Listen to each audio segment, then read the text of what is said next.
परम पूजनीय स्वामी जी, परम पूजनीय आचार्य जी, भारत स्वाभिमान के सभी सम्माननीय बहनों भाइयों, मैं आपके सामने कुछ देशों की स्वतंत्रता की और स्वदेशी आंदोलन की कहानी कहना चाहता हूं। हम सब भारत स्वाभिमान में लगे हुए कार्यकर्ता अक्सर अपने मन में ये प्रश्न लाते हैं, एक दूसरे से बातचीत भी करते हैं कि क्या हमारा भारत स्वाभिमान अभियान सफल होगा, क्या हम हमारे उद्देश्य को पूरा कर पाएंगे, क्या हमने जो संकल्प लिया है उसको प्राप्त कर पाएंगे। कई लोगों के मन में ये आता है कि क्या इसी जीवन में ये हो पाएगा। ऐसे मन में बहुत बार प्रश्न आते हैं और इन प्रश्नों का समाधान ढूंढने के लिए हमको थोड़ा उदाहरणों की जरूरत पड़ती है। मैं आपके सामने आज कुछ ऐसे उदाहरण रखूंगा जिनको सुनकर आपके मन में ये उत्साह पैदा हो, उमंग पैदा हो और आप में जोश पैदा हो कि आज नहीं तो कल ये भारत स्वाभिमान का अभियान जरूर सफल होगा, हमारे उद्देश्य को हम प्राप्त कर पाएंगे, हमने जो हमारी मंजिल तय की है वो मंजिल हमें जरूर मिलेगी। आप पूछेंगे कारण बताइए। कारण मैं ये बताना चाहता हूं कि हमसे भी ज्यादा बुरी स्थिति में बहुत सारे दुनिया के देश रहे हैं और उन्होंने इसी तरह के अपने उद्देश्यों को पूरा किया है। भारत तो एक देश है जो अंग्रेजों का गुलाम रहा लगभग 250 वर्षों तक, लेकिन भारत से भी ज्यादा समय तक गुलाम रहने वाले दुनिया में कई दूसरे देश हैं जिन्होंने आजादी पाई, स्वतंत्रता पाई, अपने देश में स्वदेशी आंदोलन चलाया और उसको सफल बनाया। जो दुनिया में इस समय विकसित देशों की श्रेणी में गिने जाते हैं, जो अमीर देश माने जाते हैं, समृद्धशाली माने जाते हैं, लेकिन एक जमाने में बहुत गरीब रहे हैं, एक जमाने में बहुत ज्यादा गुलामी उन्होंने ढोई है। जैसे अमेरिका है, बहुत लंबे समय तक गुलाम रहा है अंग्रेजों का, बहुत गरीबी अमेरिका ने देखी है, बहुत बेरोजगारी अमेरिका ने देखी है, बहुत महंगाई की मार अमेरिका ने झेली है। उस गरीबी, बेरोजगारी, महंगाई, भुखमरी की मार में से अमेरिका निकला और अंग्रेजों का 1-2 साल का नहीं, सैकड़ों साल का शासन अमेरिका ने खत्म कर दिया। अमेरिका अंग्रेजों से पहले स्पेन का गुलाम रहा और स्पेन के लोगों ने 200-250 साल अमेरिका को खूब चूसा, खूब लूटा। स्पेनिश लोगों ने जब अमेरिका को छोड़ दिया तो अंग्रेजों ने अमेरिका को गुलाम बना लिया और उन्होंने भी करीब 200-250 साल तक अमेरिका को खूब लूटा, खूब चूसा। अब आप सोचिए, एक नहीं 2-2 देशों का गुलाम होकर अगर अमेरिका आजाद हो सकता है, समृद्धि के रास्ते पर आगे बढ़ सकता है, दुनिया में सारी अर्थव्यवस्था की ऊंचाइयां छू सकता है और सारी दुनिया के लिए इस समय एक आदर्श देश बनकर प्रस्तुत हो सकता है, तो भारत क्यों नहीं हो सकता। जब अमेरिका 2 देशों की गुलामी से आजाद होकर इतनी ऊंचाई पर पहुंच सकता है, तो भारत भी अपनी इन गुलामी की स्थितियों को बदलकर, व्यवस्था को बदलकर, नीतियों को बदलकर बहुत ऊंचाई तक पहुंच सकता है। ऐसे ही फ्रांस, वो भी बहुत लंबे समय तक बदहाली का शिकार रहा, गुलामी का शिकार रहा, वो भी आजाद हुआ, उसने भी सारी दुनिया को दिखा दिया। एक जापान नाम का देश, वो तो 3-3 देशों का गुलाम हुआ। थोड़े समय तक जापान स्पेनिश लोगों का, फिर डच लोगों का, पुर्तगाली लोगों का और अंत में चौथी बार गुलाम बना तो अंग्रेजों का। इन 4-4 गुलामियों से जापान आजाद होकर निकला और सारी दुनिया के सामने उसने ये स्थापित किया कि संकल्प शक्ति से कोई भी मंजिल जो है छोटी नहीं रहती, हर मंजिल को पाया जा सकता है। तो ऐसे दुनिया में एक तरफ ये अमीर देश है, अमेरिका है, फ्रांस है, जापान है, चीन जैसे देश हैं जिन्होंने अपनी गुलामी को समाप्त किया, स्वदेशी आंदोलन की ताकत से स्वतंत्रता को हासिल किया और आर्थिक ऊंचाइयों को सारी दुनिया में उन्होंने छुआ। आज मैं कुछ ऐसे देशों की कहानी आपके सामने रखना चाहता हूं जो बहुत गरीब देश माने जाते हैं दुनिया में और बहुत ज्यादा साधन विहीन देश माने जाते हैं, भुखमरी के शिकार हैं। ऐसे देशों ने भी अपने देश में स्वतंत्रता हासिल की है और गुलामी के बड़े बड़े पहाड़ों को उन्होंने तोड़ दिया है। ऐसे एक देश की कहानी मैं शुरू करता हूं। छोटा सा एक देश है, अमेरिका के बिल्कुल नजदीक में है, उसका नाम है क्यूबा। बहुत छोटा सा देश है। अगर आप दुनिया का नक्शा देखेंगे, मानचित्र देखेंगे, तो काफी देर तक तो क्यूबा दिखाई नहीं देता, नजर नहीं आता। बहुत आंखें गाड़ गाड़ कर और बहुत ज्यादा एकाग्रता से जब आप देखेंगे अमेरिका के नजदीक वो दिखाई देता है। उस इलाके को जहां क्यूबा दिखाई देता है वो कैरेबियन इलाका कहलाया जाता है। आजकल उसको लैटिन अमेरिका भी कहने लगे हैं, दक्षिणी अमेरिका भी कहने लगे हैं। देश छोटा है, इतिहास बहुत बड़ा है। इस देश में 1492 के साल में गुलामी आ गई। 1492 के पहले क्यूबा स्वतंत्र देश था, आजाद देश था और सारी दुनिया में फलता फूलता हंसता खेलता सभ्यता का अच्छा देश माना जाता था। जैसे भारत के बारे में हम सब जानते हैं कि अंग्रेजों के आने के पहले हंसता खेलता फलता फूलता भारत था, संस्कृति और सभ्यता में बहुत ऊंचाइयों पर बैठा हुआ भारत था। वैसे ही क्यूबा भी अपनी गुलामी के पहले दुनिया में बहुत स्वतंत्र किस्म का अच्छा सा देश माना जाता था, धन धान्य से संपन्न था। क्यूबा में आर्थिक संसाधन बहुत हैं, उनकी जमीन के नीचे बहुत ज्यादा तेल निकलता है, उनकी मिट्टी दुनिया में सबसे अच्छी मिट्टी में मानी जाती है जहां गन्ना पैदा होता है। क्यूबा की मिट्टी दुनिया में बहुत अच्छी मानी जाती है जहां कपास पैदा होती है। क्यूबा की मिट्टी दुनिया में बहुत अच्छी मानी जाती है जहां कॉफी और चाय भी बहुत पैदा होती है। कई तरह की कृषि वस्तुएं उनके यहाँ पैदा होती हैं और औद्योगिक रूप में कई तरह के कच्चे माल वहां पर निकलते हैं। आयरन ओर वहां निकलता है, कच्चा लोहा वहां निकलता है, तांबे का ओर वहां निकलता रहता है। काफी लंबे समय तक वहां सोना निकलता रहा है। लोहा, सोना, तांबा, टिन, ऐसे बहुत सारे धातु पदार्थ वहां पर निकलते रहे हैं। तो अच्छा सा देश था, थोड़ी आबादी का, छोटी आबादी का खुशहाल देश था। इस देश पर कोलंबस की नजर पड़ गई। आप जानते हैं कि कोलंबस स्पेन का एक लुटेरा था जो 1492 में अमेरिका और अमेरिका के आसपास के इलाके को लूटने के लिए निकला था। एक रोचक जानकारी मैं आपको इतिहास की देना चाहता हूं। 1492 के आसपास की जो दुनिया थी, उस दुनिया में दो देश बहुत ताकतवर हुआ करते थे। एक देश का नाम था पुर्तगाल और दूसरे देश का नाम था स्पेन।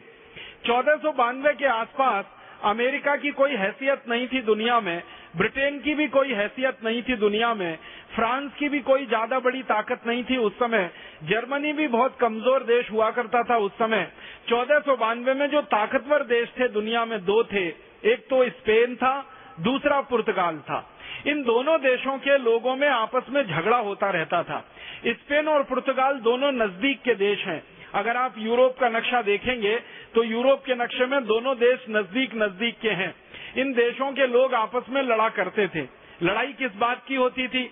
दुनिया में लूटमार करने के लिए कौन कहां जाए, पुर्तगाली कहां लूटें जाकर और स्पेनिश लोग किसको लूटें जाकर। तो लूटने के माल का बंटवारा जब होता था तो बहुत लड़ाइयां होती थी। स्पेनिश लोग पुर्तगालियों को मार डालते थे, पुर्तगाली स्पेनिश लोगों को मार डालते थे। समुद्र के रास्ते उस समय जो पानी के जहाज जाया करते थे, उन पानी के जहाजों को लूट मार करने का काम स्पेनिश और पुर्तगाली लोग किया करते थे। स्पेन और पुर्तगाल की अर्थव्यवस्था उस समय जो चलती थी वो लूट के पैसे से चलती थी। स्पेन और पुर्तगाल में उस समय खेती होती नहीं थी, उद्योग कोई ज्यादा था नहीं, व्यापार के लिए उनके पास कुछ था नहीं। तो पूरे देश की अर्थव्यवस्था को चलाने के लिए एक ही रास्ता उनके पास था कि दुनिया में जहां भी संभव हो लूटमार की जाए और उस लूटमार के पैसे से अपने देश को चलाया जाए। तो लूटमार करने के लिए छोटे छोटे समूह बने हुए थे, उनको कंपनी कहा जाता था। जैसे आज जमाने में लूटमार करने वाली कई कंपनियां बनी हुई है ना, कोई ए कंपनी, कोई बी कंपनी, कोई सी कंपनी, कोई डी कंपनी, कोई ई कंपनी। ऐसे ही स्पेन और पुर्तगाल में कुछ कंपनियां बनी हुई थी लूटमार करने वाली। वो एक्सटॉर्शन किया करते थे, माने धमकी देकर लोगों से पैसा वसूला करते थे। जैसे समुद्र के रास्ते कोई पानी का जहाज जा रहा है और उस पर कोई व्यापारिक सामान लदा हुआ है, तो पुर्तगाली लुटेरे वहां पहुंच गए, जहाज के कप्तान को डराया धमकाया, उससे पैसे छीन लिए, मुद्राएं छीन ली। उस जमाने में पैसे का मतलब होता था स्वर्ण मुद्राएं, तो उनसे स्वर्ण मुद्राएं छीन लेते थे या तो उनका सामान लूट लिया करते थे। ऐसे ही थोड़ी देर में स्पेनिश लोग पहुंच जाते थे, वो भी इसी तरह से लूटमार किया करते थे। अब आप जरा कल्पना करिए कि शिकार तो एक है और शिकारी दो हैं, तो हमेशा दो शिकारियों में झगड़ा होगा। स्पेनिश लुटेरे भी हैं, पुर्तगाली लुटेरे भी हैं, और लूटने के लिए जहाज तो एक ही है जो व्यापार के लिए जा रहा है। तो अब स्पेनिश लोग लूटें या पुर्तगाली लूटें, दोनों में झगड़ा होगा। तो इस झगड़े का इन्होंने एक समाधान निकाला था और इस समाधान ने पूरी दुनिया को बेबसी में, लुटेरेपन में बदल दिया। समाधान क्या निकाला कि पुर्तगाल और स्पेन के ये जो लुटेरे लोग थे, इन्होंने आपस में एक संधि की थी और वो संधि के कागजात, उस संधि के दस्तावेज हमारे पास इस समय हैं। पोर्चुगीज भाषा में लिखी हुई वो संधि है। उस संधि में यह तय किया गया कि ये बार बार स्पेनिश और पुर्तगालियों का झगड़ा होता है लूट के माल के लिए, और इसमें दोनों एक दूसरे का सिर फोड़ देते हैं, दोनों एक दूसरे को मार डालते हैं। इसका समाधान कर लेना चाहिए। दुनिया को दो हिस्सों में बांट देना चाहिए। दुनिया का एक हिस्सा पश्चिमी हिस्सा, दुनिया का एक हिस्सा पूर्वी हिस्सा।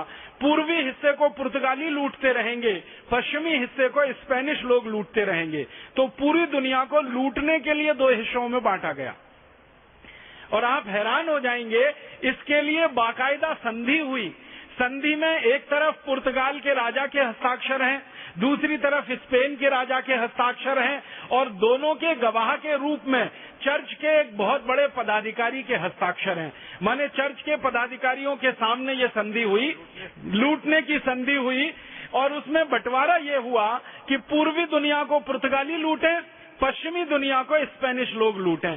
तो अब पूर्वी दुनिया में भारत आता है, पूर्वी दुनिया में चीन आता है, पूर्वी दुनिया में जापान आता है, पूर्वी दुनिया में मलेशिया आता है, इंडोनेशिया आता है, पूर्वी दुनिया में माने एशिया आता है, पूर्वी दुनिया में अफ्रीका आता है। तो आप जानते हैं कि ये जो पूर्वी दुनिया है एशिया अफ्रीका की, इसको लूटने के लिए पुर्तगाली निकले, और उनका जो सबसे पहला लुटेरा पूर्वी दुनिया में आया लूटने के लिए, उसी का नाम था वास्को डिगामा। वास्को डिगामा एक पुर्तगाली था, और संधि के अनुसार स्पेन और पुर्तगाल के बीच लूट की जो संधि हुई, उस संधि के अनुसार पूर्वी इलाके को लूटने के लिए निकला था। और इसी तरह से स्पेन की तरफ से जो पहला लुटेरा निकला पश्चिमी दुनिया को लूटने के लिए, उसका नाम कोलंबस था। तो पश्चिमी दुनिया में अमेरिका आता है, पश्चिमी दुनिया में लैटिन अमेरिका आता है, पश्चिमी दुनिया में कैरेबियन एरिया आता है, और पश्चिमी दुनिया में पूरा का पूरा ये दक्षिणी अमेरिका आता है। तो ये क्यूबा दक्षिणी अमेरिका का छोटा सा देश है, अमेरिका के नजदीक है। तो जैसे अमेरिका को लूटने के लिए कोलंबस पहुंचा, वैसे ही क्यूबा को लूटने के लिए भी कोलंबस पहुंच गया। 28 अक्टूबर 1492 को कोलंबस क्यूबा के एक छोटे से शहर में दाखिल हो गया। उस शहर का नाम है हवाना।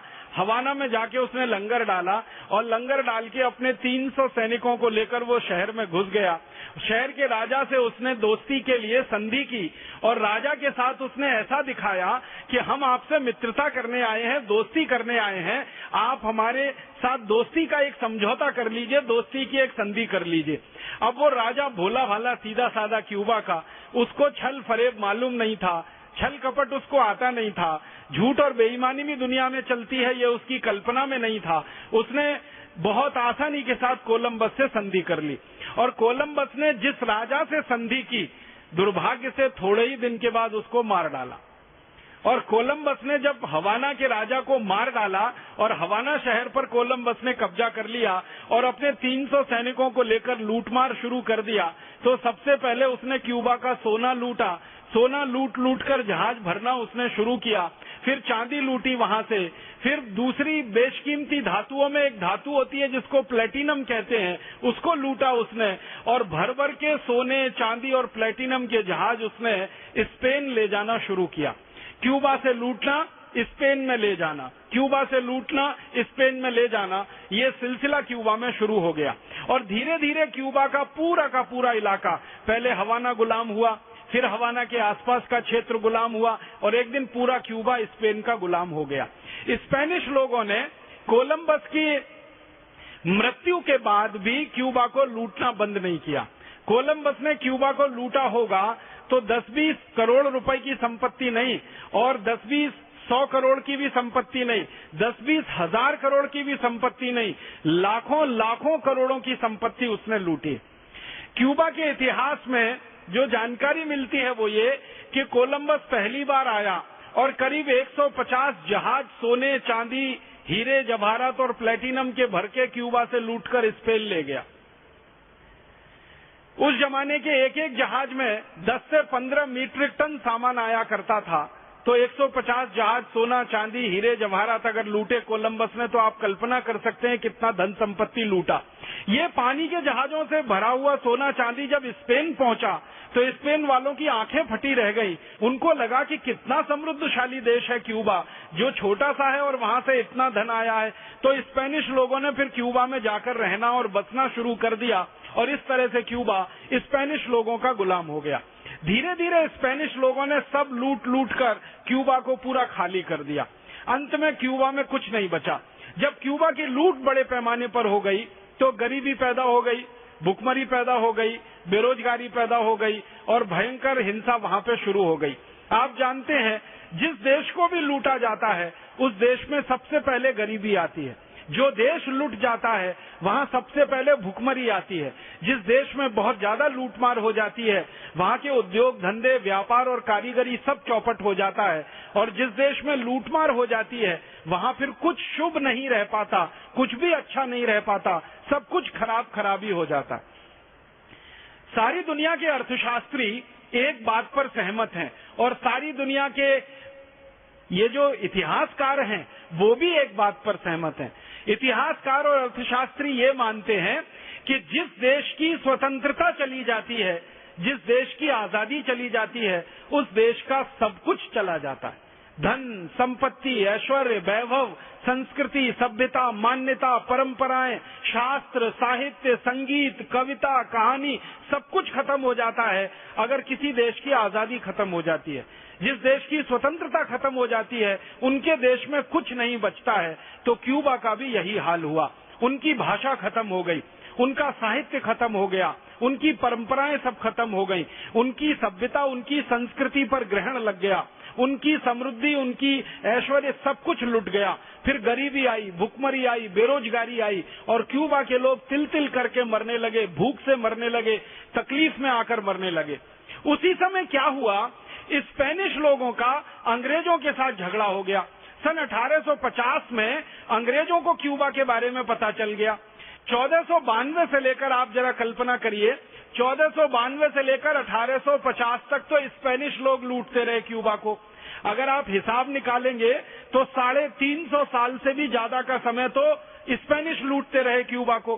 फिर अंग्रेजों को पता चल गया कि क्यूबा नाम का कोई देश है और वहां पर इतना धन संपत्ति है, तो अंग्रेज पहुंच गए क्यूबा में और स्पेनिश लोगों का कब्जा था उस समय क्यूबा पर। तो अंग्रेजों ने स्पेनिश लोगों से युद्ध किया, लड़ाई लड़ी और उसमें स्पेनिश लोग हार गए और अंत में स्पेनिश लोग वहां से छोड़कर भाग गए। फिर अंग्रेजों ने लूटना शुरू किया क्यूबा को और अंग्रेजों ने लूटने के लिए वही तरीका अपनाया जो उन्होंने भारत में अपनाया था। अंग्रेजों ने क्या किया कि क्यूबा में अपनी सरकार बना दी और उस सरकार की मदद से उन्होंने कानून बना दिए और कानून की मदद से लूटना शुरू किया। सबसे पहले कानून बनाए गए क्यूबा में, टैक्स के कानून बनाए गए और क्यूबा के लोगों के ऊपर टैक्स लगाया गया। जैसे अंग्रेजों ने भारत में इनकम टैक्स लगाया वैसे ही क्यूबा में इनकम टैक्स लगाया। जैसे अंग्रेजों ने भारत में एक्साइज ड्यूटी लगाई वैसे ही क्यूबा में एक्साइज ड्यूटी लगाई। तो तरह तरह के टैक्स लगाकर क्यूबा के लोगों को लूटना शुरू किया। फिर अंग्रेजों ने एक दूसरी नीति अपनाई कि अंग्रेजों की बनाई गई चीजें क्यूबा में बिकेंगी टैक्स फ्री, उनके ऊपर कोई टैक्स नहीं लगेगा। और क्यूबा में कोई चीज क्यूबा का नागरिक बनाएगा तो उसके ऊपर अंग्रेजों की सरकार टैक्स लगाएगी। तो क्यूबा में जो स्वदेशी वस्तुएं होती थी उन पर टैक्स लगता था और अंग्रेजी वस्तुएं क्यूबा में पूरी तरह से टैक्स फ्री बिकती थी। आप जानते हैं, जो वस्तुएं टैक्स फ्री होती हैं वो बहुत सस्ती होती हैं और जिन वस्तुओं पर टैक्स ज्यादा होते हैं वो महंगी होती है। तो क्यूबा में बनने वाली स्वदेशी वस्तुएं महंगी हो गई और क्यूबा में आने वाली विदेशी अंग्रेजी वस्तुएं सस्ती हो गई और ज्यादा तो सस्ती चीजें ही बिकती हैं बाजार में। तो क्यूबा में अंग्रेजी वस्तुओं का बाजार बढ़ने लगा। धीरे धीरे पूरी क्यूबा की अर्थव्यवस्था खत्म हो गई। अंग्रेजों ने भारत में जैसे एक कानून बनाया लैंड एक्विजिशन एक्ट, किसानों से जमीन छीनने का, ऐसा ही ठीक कानून उन्होंने क्यूबा में बना दिया, लैंड एक्विजिशन एक्ट। अब क्यूबा की जमीन जो बहुत उपजाऊ है, जहां पर गन्ना होता है, जहां पर चावल होता है, जहां पर कपास होती है, जहां पर गेहूं भी होता है, कई तरह के उत्पादन जहां क्यूबा में खेती में होते हैं, वो पूरी जमीन अंग्रेज सरकार के कब्जे में चली गई। आपको कल्पना हो सकती है, क्यूबा की कुल जमीन 90% उसका हिस्सा अंग्रेजों के पास था और 10% जमीन सिर्फ क्यूबा के नागरिकों के नाम में थी। 90% जमीन अंग्रेजों ने छीन ली क्यूबा के किसानों से, सिर्फ 10% जमीन उनके पास रह गई। तो किसानों में गुस्सा पैदा हुआ और किसानों से विद्रोह शुरू हुआ। फिर किसानों ने जो विद्रोह शुरू किया वो धीरे धीरे स्वतंत्रता आंदोलन में बदलता गया और उस स्वतंत्रता आंदोलन के बहुत सारे नागरिक मूलतः किसान थे या किसानों के बेटे थे। उन्होंने अंग्रेजों के खिलाफ संघर्ष शुरू कर दिया। अंग्रेजों के खिलाफ जब क्यूबा में संघर्ष शुरू हुआ, आजादी की लड़ाई उनकी शुरू हुई, तो उस लड़ाई में सबसे पहला मुद्दा था क्यूबा की राष्ट्रभाषा और मातृभाषा। अंग्रेजों ने क्या किया था, पूरे क्यूबा पर जबरदस्ती अंग्रेजी थोप दिया था। तो क्यूबा के नागरिकों ने संकल्प लिया कि अगर हमें अंग्रेजों की गुलामी से बाहर आना है तो सबसे पहले भाषा की गुलामी को छोड़ना पड़ेगा। तो उन्होंने अंग्रेजी भाषा का बहिष्कार करना शुरू किया और क्यूबा की जो स्थानीय भाषा है, क्यूबिक जिसको कहते हैं, उसका उन्होंने जीवन में प्रयोग करना ज्यादा से ज्यादा शुरू किया। एक समय ऐसा आया कि क्यूबा की गलियों में जितने भी घर हैं वो सब घरों के नाम क्यूबिक भाषा में हो गए। लोगों ने अपने नाम क्यूबिक भाषा में बदले, फिर स्थानों के नाम क्यूबिक भाषा में, भवनों के नाम, सब कुछ उन्होंने अंग्रेजी भाषा का बहिष्कार करके अपनी मातृभाषा को आगे लाया। दूसरा संकल्प क्यूबा के लोगों ने किया कि अंग्रेजों की जो वस्तुएं हैं वो हम नहीं खरीदेंगे, वो चाहे कितनी भी सस्ती हो, और क्यूबा की वस्तुएं ही हम उपयोग करेंगे, वो चाहे कितनी ही महंगी हो। तो क्यूबा के लोगों ने स्वदेशी का एक जबरदस्त संकल्प लेकर काम शुरू किया। अब महंगी महंगी चीजें क्यूबा में बनती थी तो भी लोगों ने वही चीजें खरीदना शुरू किया और सस्ती सस्ती अंग्रेजी चीजें बिकती थी उनका बहिष्कार किया। क्यूबा में एक जमाने में सर्दी तो वहां अभी भी बहुत पड़ती है, पहले भी बहुत पड़ती थी। एक जमाना ऐसा था कि ऊन की बहुत अच्छी उत्पादन नहीं थी उनके यहाँ, तो ऊन के उत्पादन अच्छा न होने के कारण गर्म कपड़े उनके यहाँ नहीं हो पाते थे। तो इंग्लैंड से गर्म कपड़े आकर क्यूबा में बिकते थे। जब नागरिकों ने स्वदेशी का संकल्प ले लिया तो उन्होंने ये संकल्प भी ले लिया कि भले हम ठंड में ठिठुर के मर जाएंगे लेकिन अंग्रेजी ऊन का बनाया हुआ कोई भी वस्त्र नहीं पहनेंगे। इतना लोगों में संकल्प आया। फिर उन्होंने संकल्प लिया, अंग्रेज क्या करते थे, क्यूबा में गन्ना बहुत होता है तो गन्ने से चीनी बनाते थे। तो एक रॉ शुगर होती है, चीनी बनने के पहले की जो स्थिति होती है वो क्यूबा में बनाते थे और उसको लेके इंग्लैंड जाते थे, प्यूरिफाई करके उसको शुद्ध करके वापस क्यूबा में लाके बेचते थे। तो क्यूबा के लोगों ने संकल्प ले लिया कि गन्ने से बनाया हुआ गुड़ खाएंगे लेकिन अंग्रेजों की बनाई गई चीनी का पूरी तरह से बहिष्कार करेंगे। एक जमाना था कि क्यूबा में ब्लेड नहीं बनता था तो अंग्रेजी कंपनी एक हुआ करती थी विल्किंसन सॉर्ड करके, वो ब्लेड बेचा करती थी क्यूबा में। तो क्यूबा के नागरिकों ने संकल्प ले लिया कि दाढ़ी बढ़ाएंगे लेकिन अंग्रेजी ब्लेड से दाढ़ी नहीं बनाएंगे। ऐसे ऐसे संकल्प लेकर लोगों ने अपने स्वदेशी आंदोलन को बढ़ाया। एक दिन क्या हुआ, 1850-60 से ये आंदोलन शुरू होते होते सन 1903 में ऐसी परिस्थिति आई कि सारी अंग्रेजी चीजें क्यूबा में बिकना बंद हो गई, सारी की सारी चीजें बिकना बंद हो गई। जब क्यूबा में स्वदेशी आंदोलन सफल हो गया, अंग्रेजी वस्तुएं बिकना बंद हो गई, तो क्यूबा के बगल में अमेरिका है। अमेरिका को लगा कि इस समय क्यूबा की थोड़ी मदद कर दो तो ये क्यूबा अपनी गोदी में आके बैठ जाएगा। तो अमेरिकियों ने अंग्रेजों के खिलाफ लड़ना शुरू किया क्यूबा के समर्थन में। क्यूबा को अमेरिकियों ने मदद देना शुरू किया, पैसा दिया, सेना दी, और क्यूबा में जो स्वदेशी आंदोलन चलाने वाले बड़े बड़े नेता थे उनको अमेरिका ने भरपूर मदद करना शुरू किया।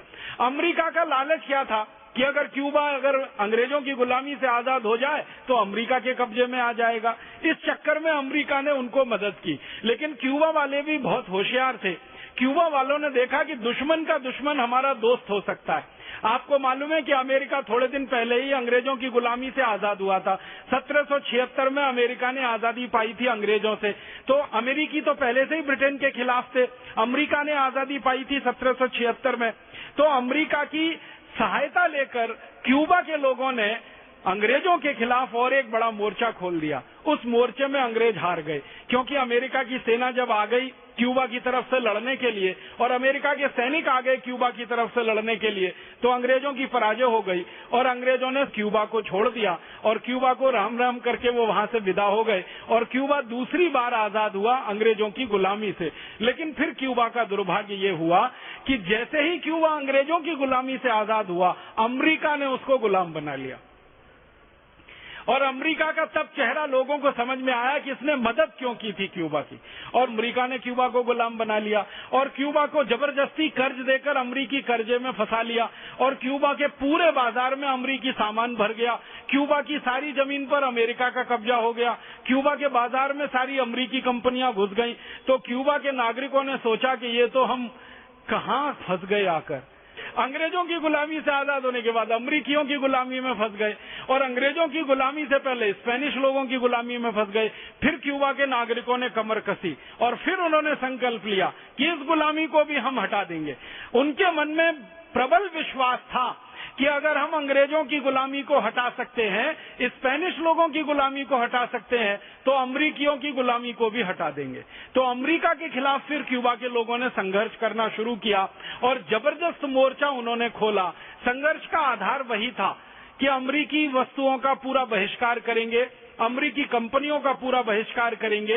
अमेरिका की जिन कंपनियों ने क्यूबा की जमीनें छीन ली हैं या जमीनों पे कब्जा कर लिया है, उन जमीनों को वापस क्यूबा की जमीन बनाएंगे या वापस उसको अपने देश की राष्ट्रीय संपत्ति घोषित कराएंगे। ऐसा करके फिर आंदोलन चला और ये आंदोलन जाकर लगभग 1959 में पूरा हुआ और 1959 में क्यूबा हर तरह की गुलामी से, हर तरह की पराधीनता से आजाद हो गया, पूरी तरह से स्वतंत्र हो गया। तब से क्यूबा में एक राज चल रहा है, एक व्यक्ति शासन कर रहा है। आप कल्पना कर सकते हैं वो दुनिया का सबसे ज्यादा दिन तक शासन करने वाला व्यक्ति है, उसका नाम है फिडेल कास्ट्रो। वो इस समय क्यूबा का राष्ट्रपति है।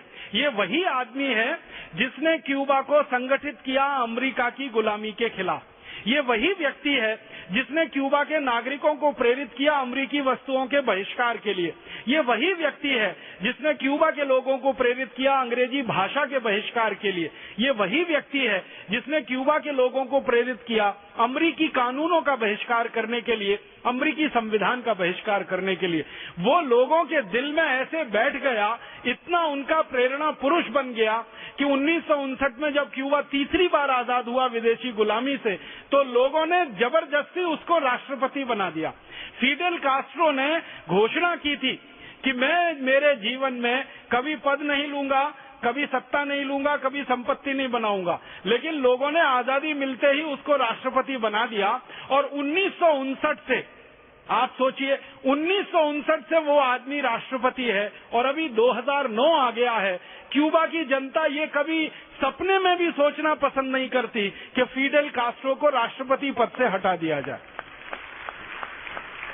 आप सोचिए, लगभग 40 साल हो गया, 40 साल से एक व्यक्ति क्यूबा में राष्ट्रपति है और उसके खिलाफ अमेरिका ने इतने षड्यंत्र किए हैं फिडेल कास्ट्रो को हटाने के लिए। यूरोप के देशों ने इतने षड्यंत्र किए हैं फिडेल कास्ट्रो को हटाने के लिए, लेकिन लोग उसको कभी हटाना पसंद नहीं करते। अभी तो 6 महीने पहले ऐसी हालत हो गई कि फिडेल कास्ट्रो के मरने की स्थिति आ गई, उसकी किडनी खराब हो गई और अभी भी खराब है। एक किडनी तो पूरी तरह से डैमेज है, दूसरी किडनी थोड़ा सा काम कर रही है, लीवर भी बहुत ज्यादा खराब हो गया है, बहुत बुजुर्ग हो चुका है वो व्यक्ति, लगभग 84 साल की उसकी उम्र हो गई है। वो हाथ जोड़ जोड़ के कहता है कि अब मैं राष्ट्रपति पद संभालने लायक नहीं हूं, लेकिन लोग कहते हैं कि जब तक जिंदा रहोगे हम इस पद पर किसी दूसरे को नहीं देखना चाहते, हम तो आपको ही रखेंगे। अब वो व्यक्ति अस्पताल में है, कोई हस्ताक्षर नहीं कर सकता, वो व्यक्ति, उसके हाथ काम नहीं करते, कोई पढ़ नहीं सकता पत्र को क्योंकि आंखें काम नहीं करती, शरीर में इतनी ज्यादा शिथिलता है कि बिस्तर से उठ नहीं सकता, बिस्तर पे ही पेशाब करना, बिस्तर पे ही उसको शौच आदि कराना पड़ता है। लेकिन क्यूबा की जनता है कि मानती ही नहीं, वो कहते हैं हमारा राष्ट्रपति तो यही है और ये जब मरेगा तो ये जिसको तय करेगा उसी को राष्ट्रपति बनाएंगे और किसी को नहीं बनाएंगे। माने उस व्यक्ति ने लोगों के दिलों में इतनी गहराई से अधिकार जमा रखा है कि अमेरिका की बड़ी बड़ी साजिशें फेल हो गई, यूरोप के देशों की बड़ी बड़ी साजिशें फेल हो गई और आज क्यूबा गर्व के साथ सारी दुनिया के सामने खड़ा है। क्यूबा कहता है कि हमारी अर्थव्यवस्था स्वदेशी है, उनकी भाषा स्वदेशी है, उनकी भूषा काफी कुछ हद तक स्वदेशी है, उनके देश का पूरा तंत्र स्वदेशी है। उन्होंने अपने यहाँ जो कुछ भी तंत्र बनाया है, शिक्षा का तंत्र है, स्वास्थ्य का तंत्र है, उनके यहाँ प्रशासन का तंत्र है, पुलिस का तंत्र है, मिलिट्री का तंत्र है, उनकी पार्लियामेंट है, सब कुछ उन्होंने स्वदेशी कर दिया है जो उनकी मान्यता, परंपरा और उनकी सभ्यता के अनुसार से है। छोटा सा देश है जिसकी आबादी उत्तराखंड के बराबर है। उत्तराखंड की आबादी के बराबर का क्यूबा है और क्षेत्रफल में शायद उत्तराखंड से भी छोटा। इतना छोटा सा देश दुनिया में 200 देशों के सामने गर्व से खड़ा है, स्वदेशीपन का एहसास लिए हुए, स्वतंत्रता का एहसास लिए हुए। तो मेरा ये मानना है और आपसे यही कहना है कि छोटा सा देश जिसकी आबादी मुश्किल से 2-2.5 करोड़ की है, वो देश अगर इतने बड़े कारनामे कर सकता है, ऐसी कीर्ति पताका पूरी दुनिया में फैला सकता है, इतना जबरदस्त स्वदेशी आंदोलन चला सकता है, स्पेन के खिलाफ आंदोलन किया, फिर अंग्रेजों के खिलाफ किया, फिर अमेरिका के खिलाफ किया, लगभग उनकी जिंदगी का 300 साल क्यूबा के लोगों का आंदोलनों में बीत गया। आप जरा कल्पना कर सकते हैं 300 साल तक कोई देश अपनी आजादी की लड़ाई लड़ रहा हो तो घर परिवार कैसे रहे होंगे, लोगों का जीना मरना कैसा रहा होगा, बच्चों का बड़ा होना कैसा रहा होगा, क्योंकि 300 साल में तो 20 से ज्यादा पीढ़ियां जवान होकर गुजर जाती, 20 पीढ़ियां उनकी जवान होकर गुजर गई होंगी और हर समय विदेशियों से संघर्ष करना पड़े, ऐसी मने स्थिति में किसी को रहना पड़े 300 साल, तो ये तो कोई साधारण बात नहीं है। मैं क्यूबा के लोगों की हिम्मत की प्रशंसा करता हूं, उसकी दाद देता हूं और सारे देश की तरफ से शुभकामनाएं देता हूं उनको कि उनकी आजादी अमर रहे, उनकी स्वतंत्रता अमर रहे और उनके देश में उन्होंने जो स्वभाषा का, स्वदेशी का एक नया अपने देश में पूरा तंत्र बना लिया है, वो तंत्र उनका बरकरार रहे और भगवान न करे कि दोबारा या तिबारा या चौबारा कभी क्यूबा को गुलामी का दिन देखना पड़े। एक छोटी सी कहानी और सुनाता हूं आपको। एक और देश है, हमारा पड़ोसी देश है, ज्यादा दूर का नहीं है, मलेशिया। क्यूबा मैंने लिया लैटिन अमेरिका में से, मलेशिया एशिया का देश है, बहुत छोटा सा देश है। मलेशिया की आबादी भी उत्तर प्रदेश से कम है और क्षेत्रफल में भी मलेशिया उत्तर प्रदेश से छोटा ही है। इस मलेशिया में भी बड़े भयंकर गुलामी के दिन देखे हैं मलेशिया। इस मलेशिया पर 1511 में पुर्तगालियों ने कब्जा कर लिया था। मैंने आपको बताया कि मलेशिया एशिया में है और एशिया दुनिया के पूर्वी हिस्से में है। पूर्वी हिस्से को लूटने का जो जिम्मेदारी था वो पुर्तगालियों का था। तो पुर्तगाली आए दुनिया के पूर्वी हिस्से को लूटने के लिए। तो जो पुर्तगाली सबसे पहले आया उसका नाम था वास्को डिगामा, जिसको हम इतिहास में पढ़ते हैं। बड़ा बहादुर था, बड़ा भारी सैनिक था, बहुत बड़ा नाविक था। वास्को डिगामा ने जिंदगी में कभी नाव नहीं चलाई, नाविक कहां से हो गया? जिंदगी में कभी उसने युद्ध नहीं लड़ा, सैनिक कहां से हो गया? वो तो लुटेरा था, डॉन था, माफिया था। जैसे आजकल हमारे समाज में बहुत सारे लुटेरे लोग होते हैं ना, जो बिना मेहनत के पैसा खाते हैं। आपके घर में धमकी भरी चिट्ठी छोड़ के जाते हैं, 2 खोखा दे दो नहीं तो मार डालेंगे। ये खोखा का माने करोड़ होता है, मुंबई की भाषा है। 2 करोड़ दे दो नहीं तो मार डालेंगे, 10 करोड़ दे दो नहीं तो मार डालेंगे। ऐसे लोग बहादुर होते हैं, कोई साहसी होते हैं?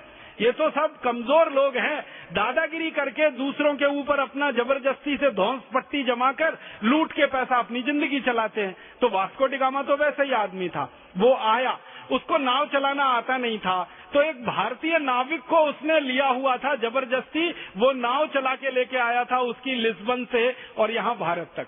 भारत आने से पहले इसने मलेशिया पे कब्जा कर लिया था वास्को डिगामा ने और मलेशिया को लूटा था। मलेशिया भी बहुत अच्छा सुंदर सा देश है और मलेशिया की सबसे बड़ी विशेषता ये है कि वहाँ दुनिया में सबसे अच्छी धातुओं में से एक धातु है, वो बहुत होती है, जिसका नाम है टिन। और दूसरी एक चीज मलेशिया में सबसे ज्यादा होती है, वो है रबर। रबर के जंगल मलेशिया में सबसे ज्यादा हैं पूरी दुनिया में। जैसे हमारे यहाँ काजू के जंगल हैं या काजू के बागान है, जैसे हमारे यहाँ और बहुत सारी जंगलों से मिलने वाली वस्तुओं के बागान है, ऐसे मलेशिया में रबर के बागान। तो मलेशिया की रबर और उनका टिन सारी दुनिया में मशहूर है। सबसे अच्छी क्वालिटी का टिन वहाँ मिलता है, सबसे अच्छी क्वालिटी की रबर उनके यहाँ मिलती है। और मलेशिया की एक बड़ी विशेषता है, सोना वहाँ भरपूर मात्रा में। देश तो बहुत छोटा है लेकिन सोना बहुत है उनके यहाँ, और सोने की खदानें भी बहुत हैं। मलेशिया में चांदी की खदानें भी हैं, थोड़ा बहुत लोहे की खदानें हैं, थोड़ा बहुत तांबे की खदानें हैं। तो ये वास्को डिगामा जब पहुंचा तो इसकी नजर वहां के सोने पे ही पड़ी। मलेशिया के बारे में एक पुरानी जानकारी देना चाहता हूं। 10वीं शताब्दी तक मलेशिया भारत का सबसे अभिन्न मित्रों में से एक था। भारत देश में दक्षिण के इलाके में, ये जिसको हम तमिलनाडु कहते हैं, ये पहले तमिलनाडु जो था वो चोल वंश के राजाओं का सबसे बड़ा साम्राज्य था। राजेंद्र चोल नाम का एक बड़ा राजा हुआ करता था जिसने बड़ा साम्राज्य स्थापित किया था तमिलनाडु और आसपास के इलाके में। यही चोल वंश ने मलेशिया के साथ बड़ी दोस्ती बनाई हुई थी। अभी हमारे देश में एक बड़ी विशेषता है, वो ये कि हमारे राजा दूसरे देशों से दोस्ती तो करते हैं लेकिन कब्जा नहीं करते कभी दूसरे देशों पे। दूसरे देशों से दोस्ती तो करते हैं लेकिन लूटते नहीं है कभी उन देशों को। दूसरे देशों को दोस्ती करके अपना मित्र तो बनाते हैं लेकिन हमला करने कभी नहीं जाते उन देशों पर, क्योंकि हमारी परंपरा वैसी है।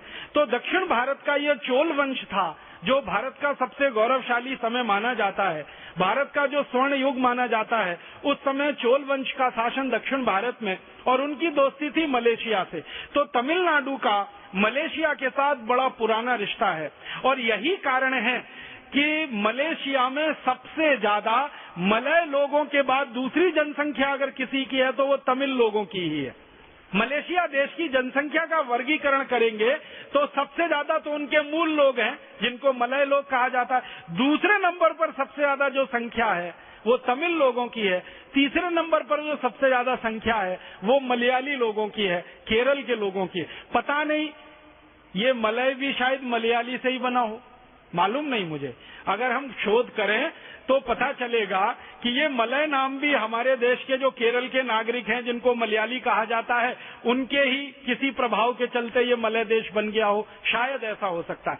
तो मलयाली लोग वहां हैं, तमिल लोग वहां हैं। 10वीं शताब्दी में बहुत अच्छी दोस्ती थी भारत की, और भारत के राजाओं ने उस समय मलय देश माने मलेशिया की बहुत मदद की थी, व्यापार से मदद की थी। और वो कैसी मदद होती थी? भारत का बहुत सारा व्यापार मलेशिया के साथ चलता था, तो भारत के व्यापारी मलेशिया को बहुत सारी चीजें सबसे सस्ती कीमत पर देते थे, और मलेशिया के व्यापारी उन चीजों को दुनिया के बाजार में महंगा बेचकर काफी संपत्ति और धन कमाया करते थे। उसमें मलेशिया माने मलय देश समृद्धशाली हुआ। तो 10वीं शताब्दी से लेकर 15वीं शताब्दी तक मलेशिया में चोल वंश के राजाओं द्वारा जो व्यापारिक संधियां की गई और जो चोल वंश के राजाओं ने मदद की मलेशिया की, उसके चलते मलेशिया बहुत समृद्धशाली, बहुत पैसे वाला, बहुत वैभवशाली देश बन चुका था।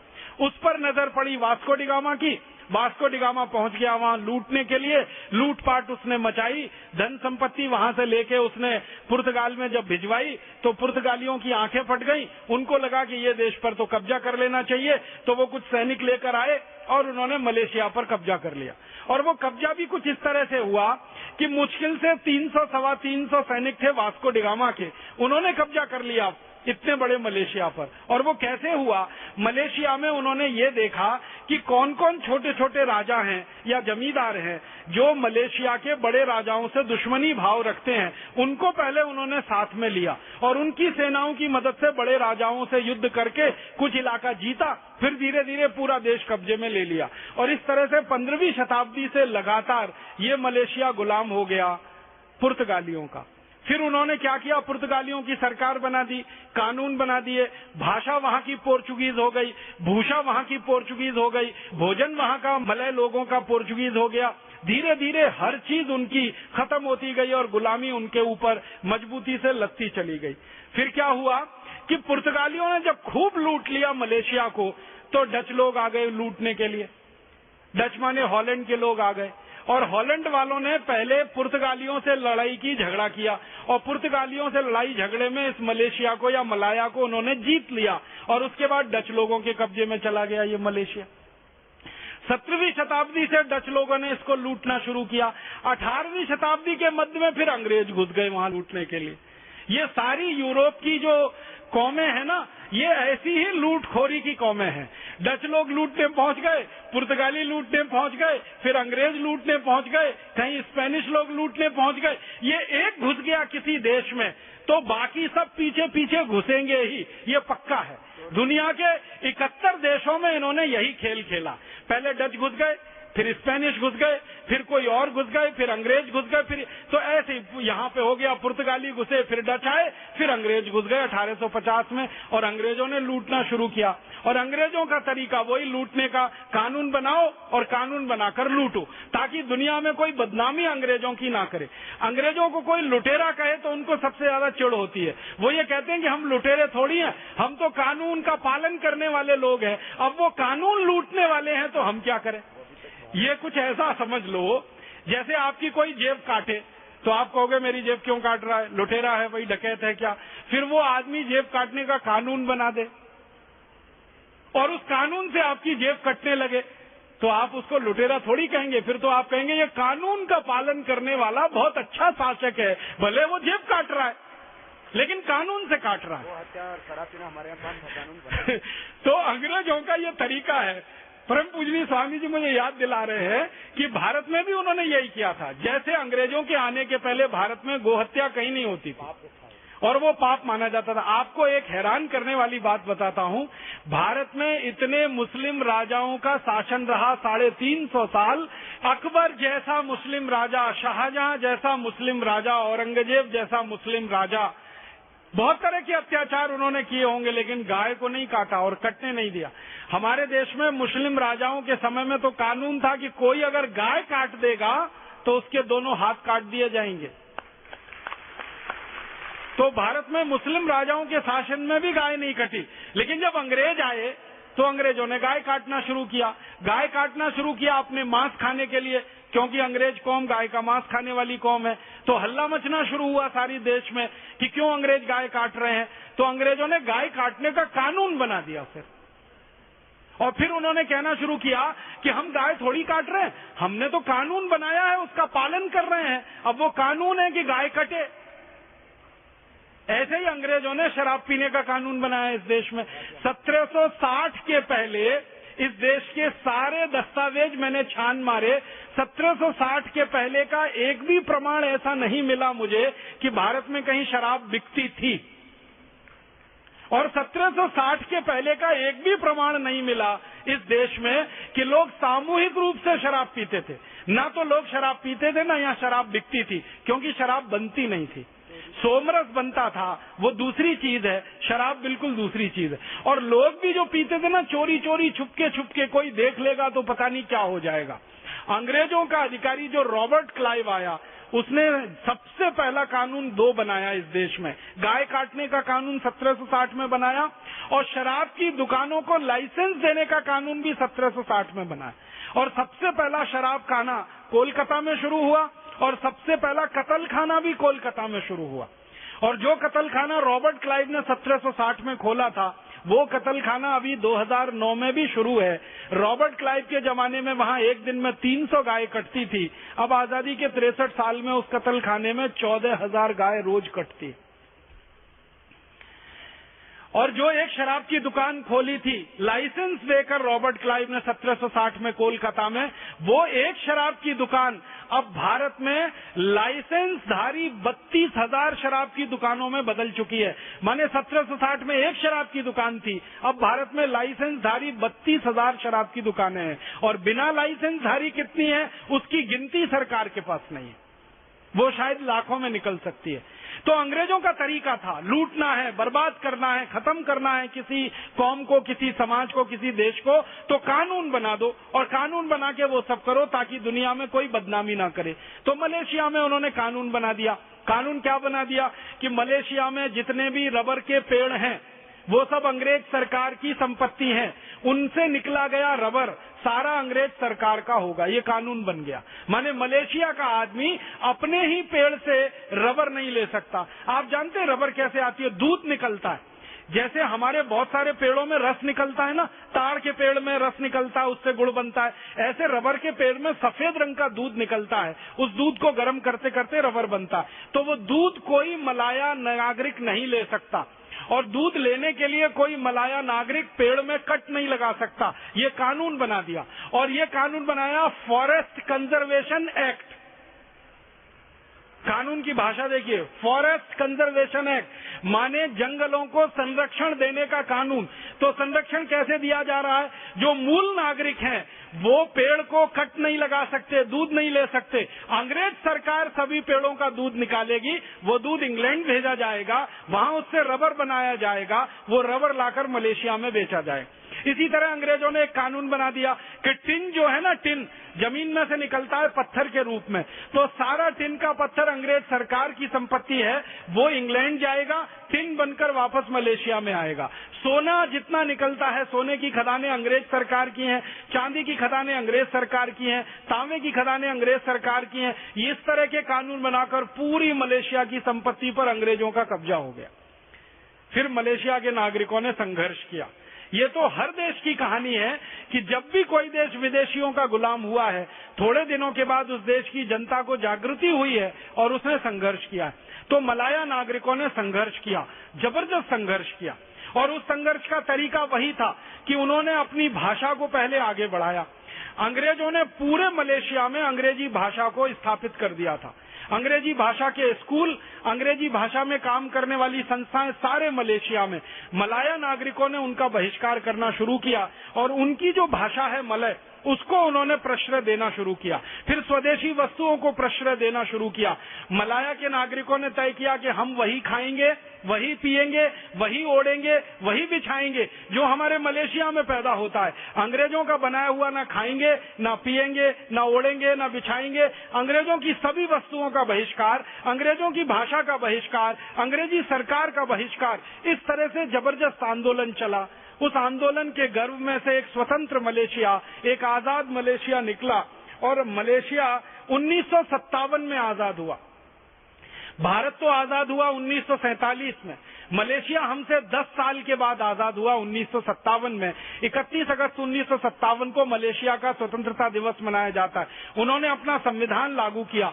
आपको सुनकर हैरानी होगी, मलेशिया का संविधान जब लागू हुआ तो सबसे पहला जो काम उन्होंने किया और कानून बनाया कि इस पूरे संविधान के लागू होने के बाद मलेशिया का सारा काम मलय भाषा में चलेगा, स्थानीय मातृभाषा में चलेगा और वही हमारी राष्ट्रभाषा होगी, भले ही उसमें शब्द कम हो या उसकी गुणवत्ता कुछ कम हो।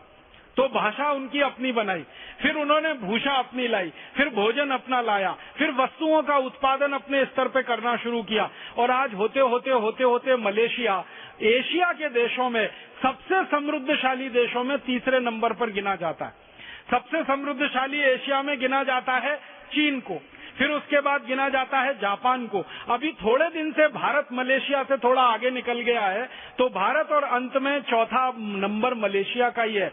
इतना विकसित हुआ है और इतना देश को उन्होंने वैभवशाली बनाया है, स्वदेशी के रास्ते चलकर, आंदोलन करके, स्वतंत्रता हासिल करके, आत्मविश्वास और उत्साह से। तो ये जो कहानियां हैं अलग अलग देशों की, ऐसी कुल 71 देशों की कहानियां हैं जो अलग अलग समय पर गुलाम हुए, आजाद हुए। अफ्रीका की भी कहानी ऐसी ही है। अफ्रीका तो 450 साल गुलाम रहा। आप जानते हैं अफ्रीका के ऊपर अंग्रेजों का कब्जा, अंग्रेजों से पहले पुर्तगालियों का कब्जा, पुर्तगालियों के कब्जा, फिर अंग्रेजों का कब्जा, फिर उस कब्जे से अफ्रीका आजाद हुआ। और अफ्रीका तो सबसे नजदीक में आजाद होने वाले देशों में गिना जाता है। अफ्रीका 16वीं शताब्दी में गुलाम हो गया था और 1994 में जाकर आजाद हुआ है। तो 1600 से लेकर 1994 तक 394 साल कोई देश गुलामी में रहा और आजादी की लड़ाई लड़ता रहा, कभी पुर्तगालियों से, कभी अंग्रेजों से, कभी छिटपुट दूसरे देशों से। और अफ्रीका की भी कहानी यही है कि वहां संपत्ति बहुत है, संसाधन बहुत हैं। आप जानते हैं दुनिया में सबसे बड़ा सोने का भंडार अफ्रीका में, दुनिया में सबसे बड़े हीरे का भंडार अफ्रीका में, दुनिया में सबसे बड़े कोयले का भंडार अफ्रीका में, दुनिया में सबसे बड़े माइका का भंडार अफ्रीका में, दुनिया में सबसे बड़ा अभ्रक का भंडार अफ्रीका में। जितनी बेशकीमती धातुएं, प्लेटिनम का सबसे बड़ा भंडार अफ्रीका में। दुनिया में जितनी भी बेशकीमती धातुएं हैं जिनका चलन सोने के बाद सबसे महत्व माना जाता है, सब अफ्रीका में है। और अफ्रीका को 394 साल निचोड़ लिया, चूस लिया पूरी तरह से अंग्रेजों ने, और अंग्रेजों के पहले पुर्तगालियों ने। मुश्किलों से अफ्रीका आजाद हुआ है और अफ्रीका वासी इस बात को कहते हैं कि उनकी आजादी में महात्मा गांधी का बहुत बड़ा योगदान है। महात्मा गांधी ने उनको रास्ता दिखाया कि आजादी लानी चाहिए। महात्मा गांधी आप जानते हैं बैरिस्टर बनके अफ्रीका गए थे नौकरी की तलाश में, और एक रेलगाड़ी में सफर कर रहे थे। पीटर मैरिट्सबर्ग नाम के स्टेशन पर गांधी जी को एक गोरे टिकट कलेक्टर ने धक्का मारकर ट्रेन से फेंक दिया, उनका सामान भी फेंक दिया। और बात क्या थी, गांधी जी के पास फर्स्ट क्लास का टिकट था, लेकिन अफ्रीका में कानून था कि फर्स्ट क्लास में यात्रा करने का अधिकार सिर्फ अंग्रेजों का ही है, गोरे लोगों का ही है। कोई काला आदमी फर्स्ट क्लास में यात्रा नहीं कर सकता, भले उसके पास वैध टिकट हो। तो गांधी जी को इस आधार पर निकाल दिया गया। गांधी जी रात भर पीटर मैरिट्सबर्ग स्टेशन पर ठिठुरते रहे। ठंड भयंकर थी, बर्फ पड़ रही थी, ठंड का समय था, गांधी जी कांप रहे थे, ठिठुर रहे थे। और उन्होंने अपनी आत्मकथा में लिखा है कि हर समय मेरे मन में दो ही प्रश्न आ रहे थे कि इस देश में ऐसे ही अगर बदनामी में जीना है, इसी तरह से अपनी बेइज्जती करवा के जीना है, तो यहाँ रहना मंजूर है या भारत वापस चला जाऊं वो मंजूर है। गांधी जी कहते हैं रात भर मेरे मन में अंतर संघर्ष चला। एक मन कहता था कि मैं भारत वापस चला जाऊं क्योंकि यहाँ पग पग पर कठिनाइयां हैं, हर अधिकार गोरे लोगों के हाथ में है, काले लोगों के हाथ में कुछ नहीं है। दूसरा मन गांधी जी का कहता था नहीं यहीं रहूं और संघर्ष करूं। गांधी जी कहते हैं जब सवेरा हुआ तो मेरे मन का द्वंद्व छट गया, मैंने संकल्प लिया कि मुझे यहीं रहना है और काले लोगों के समर्थन में उनके सहयोग में संघर्ष करना। वहां से गांधी जी की यात्रा शुरू हुई और फिर सारी कहानी पूरी दुनिया जानती है। गांधी जी ने वहां पर आश्रम बनाया, कार्यकर्ताओं की भर्ती की और उन कार्यकर्ताओं की मदद से अंग्रेज सरकार के खिलाफ संघर्ष किया। और संघर्ष का एक ही मुद्दा था कि जो अधिकार गोरे लोगों को है वो सब काले लोगों को मिलने चाहिए, जो सुविधाएं गोरे लोगों को हैं वो सब काले लोगों को मिलनी चाहिए। इस संघर्ष में गांधी जी वहां जेल भी गए, अदालतों में उन्होंने कई बार बहस की। उनकी एक बहस जरूर कहना चाहूंगा। पहली बार जब गांधी जी काले लोगों की वकालत करने के लिए अंग्रेज जज के सामने खड़े हुए तो उन्होंने गुजराती पगड़ी बांध रखी थी, काठियावाड़ी। तो अंग्रेज जज गुस्सा हो गया, उसने कहा ये पगड़ी उतारनी पड़ेगी। तो गांधी जी ने कहा ये पगड़ी नहीं उतरेगी। तो अंग्रेज ने कहा कि आपका जो वकालत करने का अधिकार पत्र है वो निरस्त कर दिया जाएगा। तो गांधी जी ने कहा बहुत अच्छा है, कर दीजिए, और उसके बाद आप जेल भी भेजना चाहेंगे तो मैं मंजूर करूंगा जाने, लेकिन ये पगड़ी नहीं उतरेगी। तो जज ने कहा इसमें खास बात क्या है, ये पूरी बहस चल रही थी अंग्रेजी में। तो जज ने कहा इस पगड़ी में खास बात क्या है। तो गांधी जी का उत्तर था ये भारतीय पगड़ी है, ये किसी के सामने उतरती है तो वो सिर्फ ईश्वर के सामने उतरती है, किसी दूसरे के सामने ये नहीं उतर सकती। और आप ईश्वर नहीं है, ये तो मेरी पक्की मान्यता है, इसलिए आपके सामने तो ये पगड़ी नहीं उतरेगी। भले मैं जेल चला जाऊं, भले मेरे वकालत करने का अधिकार निरस्त हो जाए। और गांधी जी ने वहां से यात्रा शुरू की और उस यात्रा में आप जानते हैं सफलता मिली, फिर बाद में भारत में आए। तो अफ्रीका के नागरिक मानते हैं और उनके जो सबसे बड़े नेता जिन्होंने आजादी की सबसे लंबी लड़ाई लड़ी, नेल्सन मंडेला, वो गांधी जी को ही अपना गुरु मानते रहे हैं। और वो कहते हैं कि जेल में जितने साल अंग्रेज सरकार ने मुझे बंद करके रखा, मेरे कमरे में एक ही चीज थी, महात्मा गांधी की फोटो और भगवत गीता।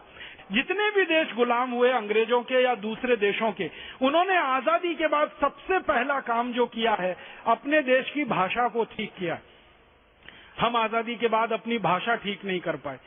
सभी देशों ने आजादी मिलने के बाद अपनी मातृभाषा को ही राष्ट्रभाषा बनाया। हम भारतवासी इतने कम नसीब हैं या दुर्भाग्यशाली हैं कि आजादी मिलने के 63 साल के बाद भी हम हमारी मातृभाषा को राष्ट्रभाषा नहीं बना सके। दूसरी बात जो दूसरे देशों से समझ में आती है वो ये कि जो भी देश गुलाम हुआ और आजादी आई तो उन्होंने गुलामी के दिनों के सारे कानून बदल दिए और संविधान उन्होंने पूरी तरह से बदल दिया।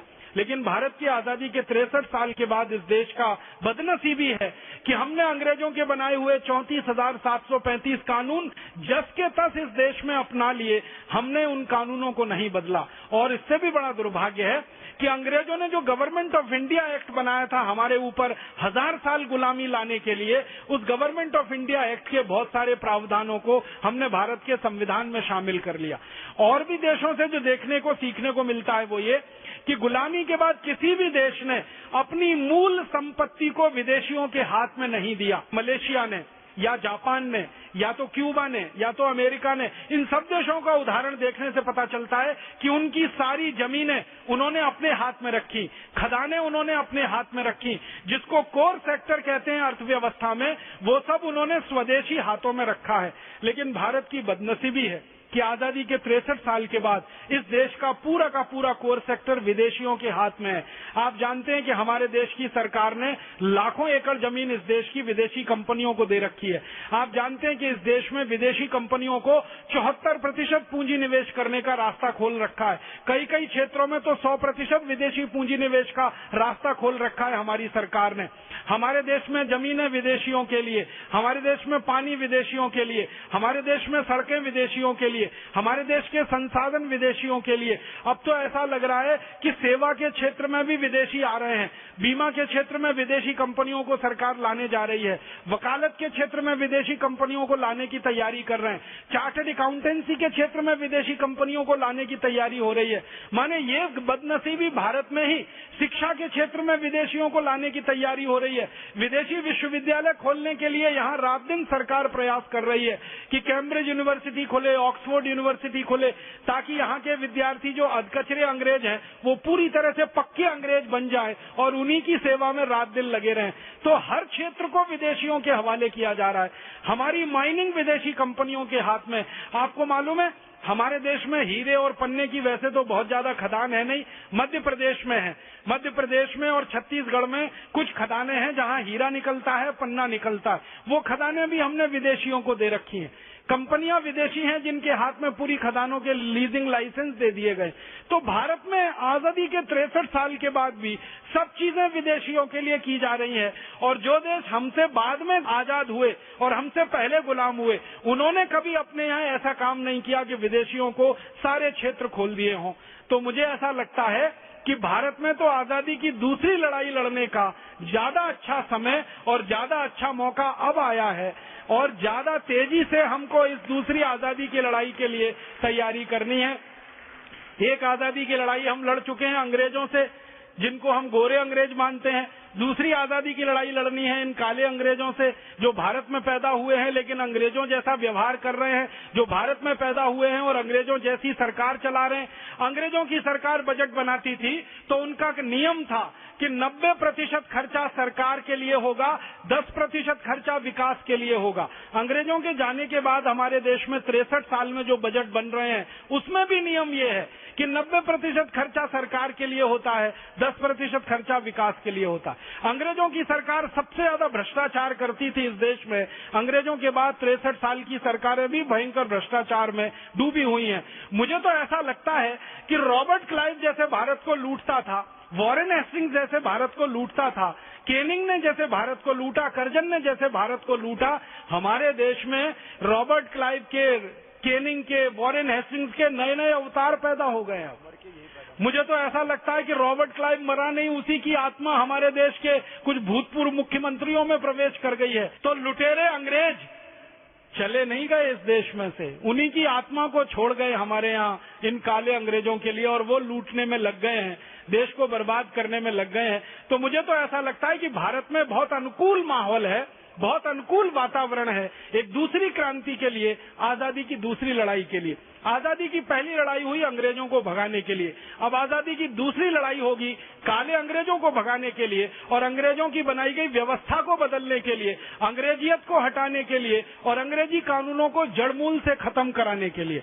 तो हमको भारत स्वाभिमान की ये लड़ाई लड़नी है और इस लड़ाई को एक अंतिम मुकाम तक पहुंचाना है। हमारा उद्देश्य बहुत स्पष्ट है कि हमको अंग्रेजियत हटानी है इस देश में से, अंग्रेजों के बनाए गए कानून हटाने हैं, अंग्रेजों के बनाए गए नियम बदलवाने हैं, अंग्रेजों की बनाई गई व्यवस्थाओं को बदलना है और पूरा परिवर्तन करके इस देश को सच्ची स्वतंत्रता दिलानी है, सच्ची आजादी दिलानी है और सच्चे स्वराज्य की स्थापना करनी है। और ये इसलिए करना है कि हमारे शहीदों का सपना यही था। हमारे देश के जो आदि क्रांतिवीर रहे हों वासुदेव बलवंत फड़के, और सबसे अंतिम क्रांतिवीर रहे हों इस देश में जो विनायक दामोदर सावरकर। तो वासुदेव बलवंत फड़के से शुरू करके विनायक दामोदर सावरकर तक 7,32,000 क्रांतिकारी जो शहीद हुए हैं, सबका सपना एक ही था कि अंग्रेज जाएं, वो तो एक बात है, अंग्रेजियत जाए वो उससे ज्यादा बड़ी बात है। सारे क्रांतिकारियों के घोषणा पत्रों को आप पढ़ेंगे, देखेंगे, वो हमारे देश के महान क्रांतिकारी लाला लाजपत राय रहे हों या भगत सिंह रहे हों, बटुकेश्वर दत्त रहे हों, अरविंदो घोष रहे हों, चंद्रशेखर आजाद रहे हों, अशफाक उल्लाह रहे हों, तात्या टोपे रहे हों, झांसी की रानी लक्ष्मीबाई हो, रानी झलकारी बाई हो, रानी कित्तूर चन्नम्मा हो, भगत सिंह, ऊधम सिंह, सबका एक ही सपना था, अंग्रेज जाए वो तो एक बात है, अंग्रेजों की व्यवस्था, अंग्रेजों के कानून, अंग्रेजियत जाए वो ज्यादा बड़ी बात है। महात्मा गांधी तो कहा करते थे अंग्रेज चाहे तो मेहमान की तरह रह सकते हैं, लेकिन अंग्रेजियत हमें एक मिनट भी बर्दाश्त नहीं है। अंग्रेजों के कानून, अंग्रेजों की नीतियां, अंग्रेजों की व्यवस्था हमें बर्दाश्त नहीं है। तो क्रांतिकारियों का सपना अधूरा है, वो पूरा करना है। महापुरुषों को सपना है वो पूरा करना। ये महापुरुषों ने इस देश में जन्म लिया। भगवान श्री राम आए, श्री कृष्ण आए, महावीर आए, गौतम बुद्ध आए, महर्षि दयानंद आए, ये सब महापुरुषों जो हजारों हजारों की संख्या में हैं, इन्होंने भी भारत भूमि पर जन्म लिया है। तो भारत भूमि पर शुभ, अगर आचार्य श्री के शब्दों में कहूं तो शुभ की स्थापना के लिए उन्होंने जन्म लिया इस देश में। बुराई का नाश हो, अच्छाई की स्थापना हो, रावण का नाश हो और राम राज्य की स्थापना हो, कंस का नाश हो, कृष्ण नीति की स्थापना हो। तो सारे महापुरुषों ने हमारे देश में जन्म लिया है। तो रावण और कंसों जैसी व्यवस्थाओं को समाप्त करना। रावण क्या था? एक व्यवस्था का प्रतीक था ना, उसने सोने की लंका बनाई थी। सोने की लंका का माने है कि एक ऐसा स्थान जहां पर सारा धन और संपत्ति और वैभव इकट्ठा हुआ, बाकी सब जगह गरीबी, बदहाली, और एक लंका में एकदम भवन और ऐश्वर्य, गगनचुंबी इमारतें। तो सोने की लंका तो प्रतीक है, सारा धन संपत्ति रावण के पास, समाज के पास कुछ नहीं। तो वो रावण एक व्यवस्था का नाम था। रावण खाली व्यक्ति नहीं था, वो पूरी व्यवस्था थी। लूट लूट कर लोगों का धन एक जगह इकट्ठा कर लेना, लोगों को धन से वंचित कर देना, ऐश्वर्य से वंचित कर देना, उनके मूल अधिकार से उनको वंचित कर देना, उस व्यवस्था का नाम रावण था। कंस भी ऐसी ही एक व्यवस्था का नाम था। कंस के साथ जो श्री कृष्ण का संघर्ष था वो क्या था? पूरे के पूरे इलाके का सारा दूध, सारा दही, सारा मक्खन कंस के लिए जाता था। कृष्ण का कहना था क्यों जाना चाहिए, और जो ले जाएगा उनको ले जाने नहीं दिया जाएगा, लुटवाया जाएगा और लोगों में बांटा जाएगा। तो श्री कृष्ण भी स्वदेशी आंदोलन के ही पोषक थे और श्री राम भी ये स्वदेशी आंदोलन के पोषक थे। आज जो हमारे देश में विदेशी कंपनियां हैं, एक व्यवस्था का प्रतीक, उस जमाने में रावण और कंस थे उसी व्यवस्था का प्रतीक, जो लूटखोरी की व्यवस्था है, शोषण की व्यवस्था है, आम आदमी को अपने अधिकारों से वंचित करने की व्यवस्था है और आम आदमी के जीवन को लगातार तकलीफ में डालने वाली व्यवस्था है। तो श्री राम का जन्म हुआ हो, श्री कृष्ण का जन्म हुआ हो, महावीर स्वामी का, गौतम बुद्ध का, महर्षि दयानंद का, ये सब महापुरुषों का जन्म ही हुआ इस देश में शुभ की स्थापना करने के लिए, अच्छाई की जीत कराने के लिए, सच्चाई की जीत कराने के लिए और व्यवस्था परिवर्तन के लिए। श्री राम ने भी रावण को मारकर व्यवस्था परिवर्तन ही किया था। आप ध्यान रखिएगा, खाली सत्ता परिवर्तन नहीं किया था, व्यवस्था परिवर्तन किया था और व्यवस्था को आमूलचूल बदल दिया था। श्री कृष्ण ने कंस को मारकर व्यवस्था परिवर्तन किया था, पूरी व्यवस्था को आमूलचूल बदल दिया था। तो सारे महापुरुष इस देश में जो आते रहे हैं, व्यवस्था परिवर्तन के काम के लिए आए हैं। सत्ता परिवर्तन किसी का लक्ष्य नहीं था, लेकिन व्यवस्था परिवर्तन होने के लिए सत्ता परिवर्तन पहला चरण होता है, इसलिए उन्होंने सत्ता का भी परिवर्तन किया था और अंत में व्यवस्था का भी परिवर्तन किया था। भारत स्वाभिमान अभियान का भी उद्देश्य बिल्कुल स्पष्ट है कि हमें व्यवस्था परिवर्तन ही करना है। इसमें से सत्ता परिवर्तन हो जाए तो वो हमारे लिए पहले चरण की बात है, हमारा अंतिम चरण तो व्यवस्था परिवर्तन का काम है। तो हमारे सेनापति परम पूजनीय स्वामी रामदेव जी, हमारे शुभेच्छक, हमको आशीर्वाद देने वाले परम पूजनीय आचार्य श्री, ये सब हमारे साथ में हैं, आशीर्वाद दे रहे हैं, शुभकामनाएं दे रहे हैं, हमारे साथ हमको उत्साह दे रहे हैं, हमको दिशा दिखा रहे हैं, रास्ता बता रहे हैं, क्योंकि दिशा और रास्ते का बड़ा महत्व होता है व्यवस्था परिवर्तन के काम में। थोड़ी सी दिशा भटक जाए तो पूरा आंदोलन खत्म हो जाता है, थोड़े से भी आंदोलन में कहीं कमी आ जाए तो पूरा आंदोलन खत्म हो जाता है। तो ऐसी स्थिति में परम पूजनीय स्वामी जी, आचार्य श्री और उनके सब सहयोगी साधु संत वृंद हमें दिशा दिखा रहे हैं। हम सब उनके सेनानी बनकर इस भारत स्वाभिमान के अभियान को सफल बनाएंगे ही, क्योंकि हमारा लक्ष्य वही है जो श्री राम, श्री कृष्ण या आचार्य चाणक्य का रहा है। हमें सत्ता नहीं चाहिए, सिंहासन नहीं चाहिए, पद नहीं चाहिए, प्रतिष्ठाएं नहीं चाहिए, लेकिन व्यवस्था बदलनी है। उस व्यवस्था बदलने के काम में सत्ता बदलती है, ये हमारे लिए गौड़ है। व्यवस्था बदले, वो हमारे लिए सबसे महत्व का है। भगवान और ईश्वर हमको इसमें जरूर कामयाब बनाएंगे, जरूर हमें सफलता देंगे, क्योंकि हम ईमानदारी से अपने काम में लगे हैं। हम सब ईमानदारी से, कर्तव्य निष्ठा से, अपने जोश और उत्साह से, अपने पूरी ऊर्जा को बनाए रखकर इस काम में लगे हुए हैं। तो जरूर ईश्वर हमारी मदद करेंगे, जरूर ईश्वर का आशीर्वाद हमें मिलेगा। सदगुरु का आशीर्वाद, ईश्वर का आशीर्वाद दोनों मिल जाए तो बड़े से बड़े काम हो जाते हैं। और मैं अंत में एक ही वाक्य कहना चाहता हूं कि गुलामी का पहाड़ कितना भी मजबूत हो, बहिष्कार के एक अमोघ शस्त्र से पूरी तरह टूट जाता है, चकनाचूर हो जाता है। तो बहिष्कार का आंदोलन हम फिर चलाएंगे, अंग्रेजियत के खिलाफ, विदेशियत के खिलाफ, और हर गुलामी के पहाड़ को हम तोड़ देंगे। ऐसी भावना के साथ आपका आभार, बहुत बहुत धन्यवाद।